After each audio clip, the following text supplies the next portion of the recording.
नमस्कार। आप सभी पत्रकार बंधुओं को मेरे तरफ से हार्दिक शुभकामनाएं और बधाई इस प्रेस कॉन्फ्रेंस पे। हम 3 दिवसीय महिला कांग्रेस की प्रोग्राम के लिए यहाँ पर आए और हमारी प्रेसिडेंट इंदु पवार जी भी साथ हैं, हमारी 2 टाइम की काउंसलर भी साथ हैं और भानु जी भी दूसरी काउंसलर साथ में हैं, कौर जी भी हैं। और मैं आप सब से यही कहना चाहती हूँ कि अफसोस होता है देखकर कि मोदी जी के राज में किस तरह से स्टेटहुड छीन ली गई और जम्मू कश्मीर को यूनियन टेरिटरी बनाया दिया गया। मैं ऑल इंडिया जनरल सेक्रेटरी की इंचार्ज हूँ, महिला कांग्रेस की जनरल सेक्रेटरी हूँ पिछले 5 साल से। और यहाँ पर मेरा जब बीजेपी और पीडीपी गवर्नमेंट बनी थी यहाँ पर और जिस तरह से करप्शन जिस पैमाने पर था उस वक्त भी हम आए थे यहाँ पर और हमने गवर्नर को मेमोरेंडम दिया था, जिसके बाद सरकार गिरी थी। और उसके बाद कथुआ हुआ, पुलवामा हुआ, 370 हुआ, लगातार लॉकडाउन रहे और जिस तरह से आप सब ने देखा कि मिलिटेंसी का अटैक आए दिन होते रहता है।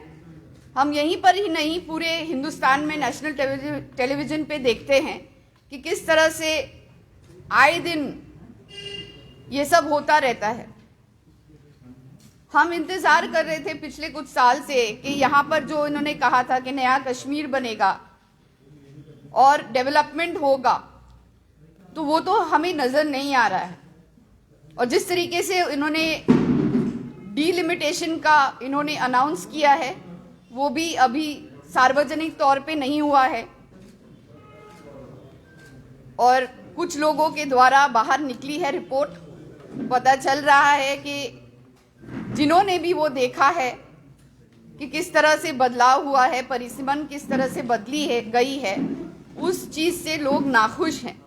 जब हम पहले दिन यहाँ पहुँचे तो हम सुचेतगढ़ गए थे और सुचेतगढ़ के वासियों से हम मिले, मुलाकात हमने की, वहाँ पर उनके स्थानीय लोगों से बातचीत की और वहाँ पर उनकी दुख तकलीफ और दुविधाएं देखी कि किस तरह से महिलाओं को, बच्चों को वहाँ पर शेलिंग्स झेलना पड़ता है और इतनी मुसीबत होती है उनको रोज़मर्रा। फिर भी गवर्नमेंट ने उनको कोई ऑल्टरनेट अकोमोडेशन नहीं दिया है इस सरकार ने, मौजूदा सरकार ने, और उनको आए दिन ये मुसीबतों का सामना करना पड़ता है, उनके पास कोई चारा नहीं होता। और अब तो सुचेतगढ़ को डीलिमिटेशन में उनकी असेंबली सेगमेंट को भी छीन लिया गया। तो ये उनके लिए, उनके तरफ से उनको एक फीलिंग है अपने मन में कि ये बहुत ही सरासर उनके साथ नाइंसाफ़ी हुई है। हमने देखा परसों हमारी महिला कांग्रेस की स्टेट एग्जीक्यूटिव मीट थी, पूरे दिन की मीट थी, प्रेस कॉन्फ्रेंस भी थी। कल हम भावे वाली माता की मंदिर भी गए, बुड्ढन बाबा के मज़ार पे भी गए और साथ साथ में हम बाल आश्रम भी गए, दूसरी जगहों पे भी गए, वृद्ध आश्रम गए। और हमने देखा कि महिलाओं की हालत, ये लोग कहते हैं बेटी बचाओ बेटी पढ़ाओ, लेकिन बेटी कहीं नहीं बच पा रही है। जिस तरह से एसिड अटैक्स रिसेंटली हुए हमने देखा और जिस तरह से महिलाओं पर अत्याचार हो रहा है, जिस तरह से आशा वर्कर्स को भी इतने वक्त काम करने के लिए मजबूर किया जाता है। 2000 रुपये उनको कहते हैं कि देंगे, लेकिन वो भी 2000 रुपये उन्हें वक्त पे मिलते नहीं हैं। और उसके अलावा जो दूसरी भी वर्कर्स है, चाहे वो आंगनवाड़ी वर्कर्स हो या फिर ऐसी महिलाएं हैं जो विडो हो जाती हैं, तो गवर्नमेंट ने सिर्फ 40 साल के ऊपर की आयु की महिलाओं के लिए पेंशन रखी है। लेकिन अगर वो 40 साल के आयु से नीचे होंगे, जो कि लाजमी है कि जम्मू कश्मीर में जिस तरह से लोग मारे जाते हैं, तो उसके बाद लड़कियां बहुत जल्दी, बहुत कम उम्र में विधवा हो जाती हैं और बहुत सारी ऐसी हैं जो बिलो पॉवर्टी लाइन भी है। तो हमारी काउंसिलर्स जो यहाँ पर आई हैं वो लगातार इस मुद्दे को उठाती हैं कि इनको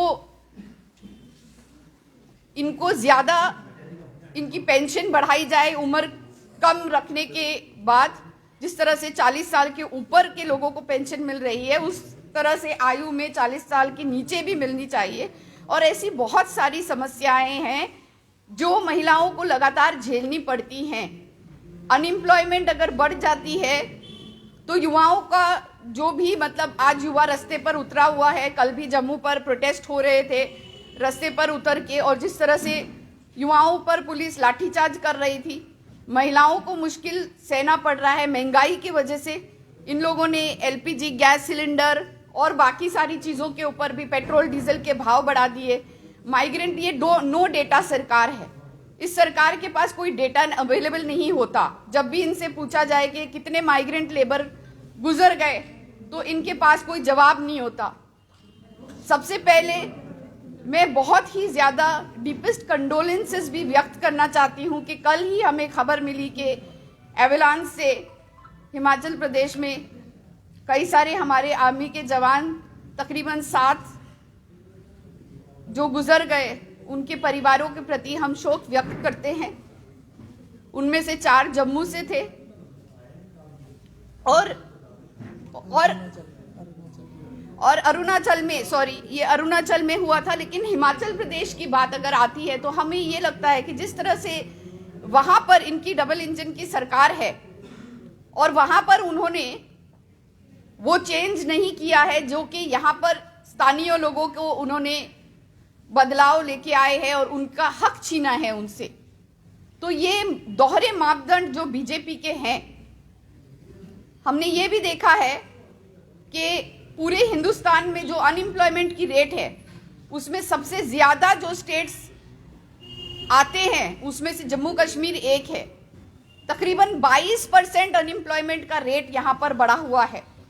मनरेगा जो कि बिलो पॉवर्टी लाइन का स्कीम होता है, जो यूपीए सरकार ने, सोनिया गांधी जी ने इसे बनाया था और इससे बहुत फ़ायदा होता है गरीबी रेखा के नीचे वाले लोगों का, उसका भी बजट इन्होंने बहुत हद तक घटा दिया है।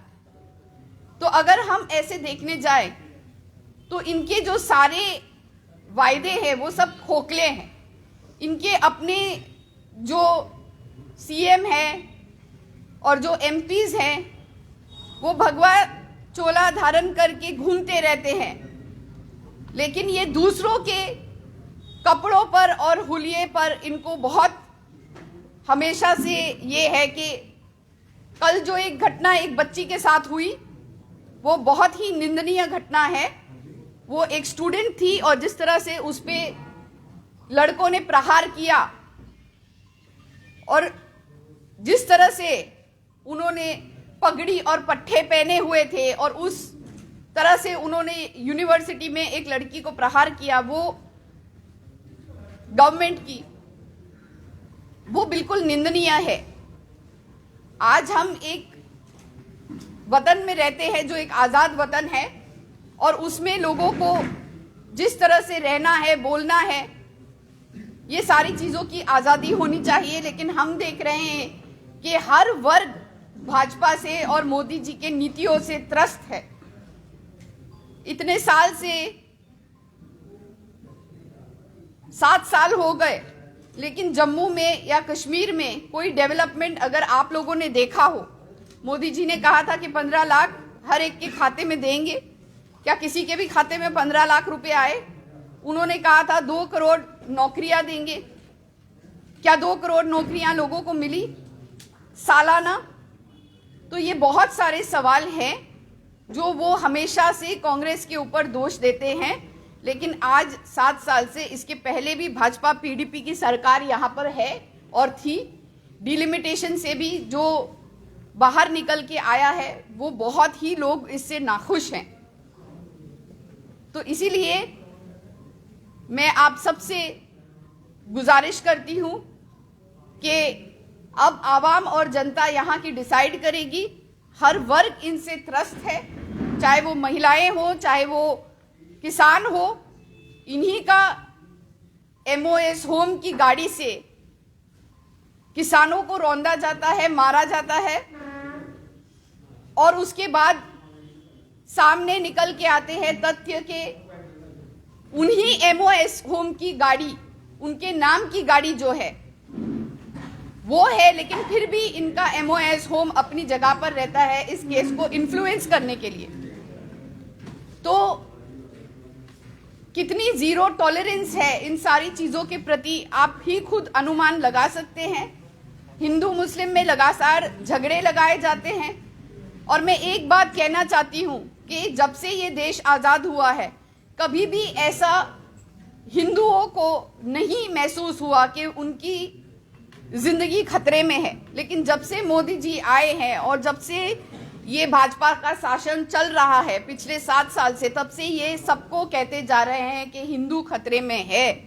लेकिन वास्तविकता में, क्योंकि हम जम्मू और कश्मीर में की बात अभी कर रहे हैं और हम जम्मू में बैठे हैं, तो जम्मू के लोगों ने डिसाइड करना है, आवाम के हाथ में है कि किसको वोट दें, क्योंकि जो इस स्टेटहुड को उन्होंने लेकर इसे डाउनग्रेड किया है और लोगों का हक उनसे छीना है, तो इस बात की तारीफ बिल्कुल नहीं होनी चाहिए। हम भी इंतजार कर रहे थे, परसों जब हम सुचेतगढ़ गए तो रास्ते वहां के भी इतने खराब थे। एक ही छोटा सा रास्ता है जिसमें दोनों गाड़ियां जाने की कोशिश कर रही थी, आ रही थी, जा रही थी, और उसमें हम ट्रैफिक में फंस गए थे क्योंकि एक गाड़ी जब जाती है तो दूसरी आ नहीं सकती। तो ये डेवलपमेंट का जो एजेंडा बोल रहे हैं, ये किस तरह से किसका डेवलपमेंट हो रहा है। भाजपा के 200 लोगों ने सुचेतगढ़ से रेजिग्नेशन अपनी दी है, टेंडर की है। तो ये सब सोचने वाली बात है, देखने वाली बात है कि ये डीलिमिटेशन से लोगों का क्या रिएक्शन होता है, क्योंकि अभी तक साफ लोगों के सामने निकली नहीं है ये बात। और हम, क्योंकि महिला हमारी आधी आबादी है, इसलिए महिला कांग्रेस को हम और उसके स्ट्रक्चर को स्ट्रॉन्ग करेंगे, औरतों को यहाँ की एम्पावर करेंगे हर तरीके से, ताकि वो अपनी हक और हुकूक की लड़ाई लड़ सके। और प्रियंका जी का जो नारा है, लड़की हूँ लड़ सकती हूँ, हम इसे साबित कराएंगे कि मोदी जी ने जो कहा था कि बेटी हूँ, बेटी बचाओ बेटी पढ़ाओ, बेटी को ना वो बचा पाए, बेटी को ना पढ़ा पाए, और जिस तरह से बेटी पर कल चार्ज हुआ और जिस तरह से हाथरस में वो बेटी को रात को प्रशासन ने जलाया पेट्रोल डाल के, जिस तरह से उन्हीं का एक एमएलए कुलदीप सिंह सेंघार ने उस लड़की को लगातार उसके साथ दुष्कर्म किया और फिर वो साबित भी हुआ। तो ये सब चीज आप भाजपा को इसमें लिप्त पाएंगे। अभी हाल ही में मैंने मेरठ से चुनाव लड़ा था, किसी एक सांसद पे गोली चली वहां पर, और उसमें भी गोली चलाने वालों में भाजपा के लोग पाए गए। तो ये सारी चीजें इस देश में अशांति फैलाने का काम, हिंदू मुस्लिम में लड़ाई लगाने का काम, ये सारी चीजें फिरका प्रस्त ताकतें कर रही हैं। लेकिन जिस तरह से भलाई होनी चाहिए, जब हम वोट करते हैं तो किसके लिए वोट करते हैं? हम वोट करते हैं ताकि आम जन की जिंदगी की बेहतरी हो। तो आप सबको ये तय करना होगा, यहाँ की आवाम को तय करना होगा कि आप सबको अपनी जिंदगी में अगर बेहतरी चाहिए तो ऐसी पार्टी को दे जो फिरका परस्ती में मशगूल ना होकर आपकी जिंदगी की बेहतरी की। जब यूपीए की सरकार थी तो 23 करोड़ से भी ज्यादा लोगों को बिलो पॉवर्टी लाइन से ऊंचा उठाया गया था, लेकिन आज उससे कई ज्यादा लोगों को मोदी सरकार ने नीचे धकेल दिया गया। और बहुत सारे आंकड़े हैं मेरे पास, लेकिन अब हम इतने डिटेल में नहीं जाना चाहते। और जिस तरह से प्रधानमंत्री के वक्तव्य आते हैं, वो प्लेन भी रास्ते पर चला लेते हैं, लेकिन प्लेन को तो एयरपोर्ट से ही चलना है, रास्ते पे से तो नहीं चलना है। लेकिन उन्होंने कहा था हम 100 स्मार्ट सिटी बना देंगे उत्तर प्रदेश में, उन्होंने कहा था हम काशी को क्योटो बना देंगे, उन्होंने बहुत सारी चीजें ऐसी कही जो कि उन्होंने फुलफिल नहीं की। और ऐसी कई सारी बातें हैं। 12 करोड़ नौकरियां चली गई है, 23 करोड़ गरीब हो गए हैं, मजलूम हो गए हैं, 700 किसानों की जिंदगियां जा चुकी हैं, फार्मर्स की इनकम सिर्फ 27 रुपए पर डे है, और बहुत सारी ऐसी चीजें हैं। इन्फ्लेशन जो है अभी 30 साल में सबसे हाईएस्ट हो गई है और 40 से 50 लाख का खाली कॉम्पनसेशन कोविड के बाद लोगों को मिला है। और हमने देखा है कि गंगा में कैसे लोगों की लाशें तैरती भी नजर आई और कैसे उनके कफन तक, उनके ऊपर जो चुनरी थी वो भी छीन ली गई। तो इसीलिए ऐसी बहुत सारी बातें हैं। 140 या 42 लोगों का ही फायदा इस देश में मोदी जी ने किया है, जो उन्होंने उनकी संपत्ति 23 करोड़ से बढ़ा के 23,000 करोड़ से बढ़ा के 53,000 करोड़ कर दी है। और बाकी लोग 84% जो हैं हिंदुस्तान के, वो बिलो पॉवर्टी लाइन में और भी धंसते चले गए हैं। जीडीपी रेट जो है वो 17% हो गई है पिछले 2015 और 14 से। तो ऐसी बहुत सारी बातें जो इन्होंने 17 से इसे घटा के 14% पर लेकर आ गए, और बहुत सारी ऐसी चीजें हैं जो कि उन्हें जवाब देने की जरूरत है, लेकिन वो जवाब देने में नहीं मानते। हमेशा कांग्रेस पर और कांग्रेस के नेताओं को और उन पे प्रहार करते रहते हैं। उन्होंने कहा इन्फ्लेशन रेट के ऊपर, लेकिन उन्होंने कभी फार्मर्स के लिए जो इतने गुजर गए उनके लिए कभी कोई ट्वीट नहीं किया, कभी कोई परेशानी व्यक्त नहीं की। 3 काले कानून बनाए, वो भी उन्होंने वापस ले लिए। और बहुत सारी ऐसी बातें हैं जो अगर मैं आपके सामने करना चाहूं तो पूरा दिन लग जाएगा, लेकिन आंकड़ों के साथ हम ये सारी बातें कर सकते हैं। पर अब क्योंकि हमारा 3 दिवसीय कार्यक्रम खत्म हुआ, हम यहाँ से निकल रहे हैं, लेकिन उम्मीद है कि अगली बार जब हम जल्द आएंगे तो ये डिलिमिटेशन का पिक्चर और भी क्लियर हो जाएगा और आवाम का जो आक्रोश होगा वो हम आने वाले दिनों में जरूर देखेंगे। धन्यवाद। नगमा जी, कर्नाटक में हिजाब को लेकर काफी कंट्रोवर्सी हुई है, उसको आप किस तरह देखते हैं? प्रियंका गांधी ने भी उस पर ट्वीट किया है। हमने कहा है कि जो जिसके पास डेवलपमेंट का एजेंडा नहीं होगा, जिसके पास डेवलपमेंट का एजेंडा नहीं होगा या डेवलपमेंट दिखाने के लिए कुछ नहीं होगा, तो वो इसी तरह की डाइवर्शनरी टैक्टिक्स कर सकते हैं। मैं आपसे ये पूछती हूँ कि मोदी जी बोलते हैं कि बेटी बचाओ बेटी पढ़ाओ, लेकिन क्या ये बेटी के एजुकेशन पे इफेक्ट नहीं पड़ेगा अगर इस तरह की घटनाएं होंगी? तो इसीलिए इन सब चीज़ों को, डाइवर्शनरी टैक्टिक्स को हमें नहीं देखना चाहिए। और महिलाओं के ऊपर अगर इस तरीके का प्रहार हो रहा है तो हमें एकजुट होकर खड़ी होकर, एक झुंड आती है और एक महिला को परेशान करती है, और मैं नहीं समझती कि इस तरीके की गुंडागर्दी हमें एक्सेप्ट करनी चाहिए। यूनिवर्सिटी में धर्म को बीच में लाना चाहिए या नहीं लाना चाहिए? जी, प्रियंका गांधी ने कहा बेटी वो लड़ सकती हो, तो रोक कौन रहा है उनको चुनाव लड़ने से? कौन रोक रहा है? कोई नहीं रोक रहा है। इस प्रकार का नारा, बेटी हूँ लड़ सकती हूँ, लड़की हूँ लड़ सकती हूँ का मतलब ये है, रोक नहीं रहा है। लेकिन जिस तरह से राजीव गांधी जी ने 50% महिलाओं को आरक्षण दिया है, इसका जवाब ये है कि पंचायत राज में उन्होंने 50% महिलाओं को बना के महिलाओं के लिए उन्होंने महिलाओं को सशक्त किया है। और उसी तरह से उनका सपना था कि 33% महिलाएं पार्लियामेंट में भी आए, और उसी चीज को, उसी कड़ी को, सपने को साकार करते हुए सोनिया जी ने राज्यसभा में उस बिल को पास किया। लेकिन अभी लोकसभा में वो बिल पास नहीं हो पाया था, तब क्योंकि हमारे पास पूर्ण बहुमत नहीं थी।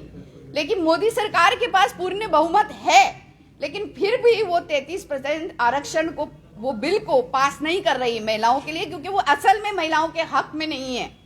तो इसीलिए हर स्टेट में महिलाओं अगर आधी आबादी हैं और उनको टिकट भी आधा मिलना चाहिए, तो इसीलिए प्रियंका जी ने ये नारा उठाया कि सारे पार्टियों को महिला को भी टिकट्स मैक्सिमम देना चाहिए और उनकी भी रिप्रेजेंटेशन मैक्सिमम होनी चाहिए, जिसमें कोई गलत नहीं है। अगर लड़की है तो वो भी लड़ सकती है, उसे कमजोर नहीं समझना चाहिए। क्योंकि मैं समझती हूँ कि एक औरत जो होती है, आपकी माँ भी होती है, आपकी बहन भी होती है, आपकी एक गृहिणी भी होती है और बहुत कुछ करती है, अपने काम भी कर लेती है, बाहर के काम भी कर लेती है। हमारे जुझारू काउंसिलर्स यहाँ देखो बीजेपी से आए दिन लड़ते हैं और यही नारा है ना कि लड़की हूं लड़ सकती हूं, दो तो क्या हुआ, हम 400 भी हो जाएंगे।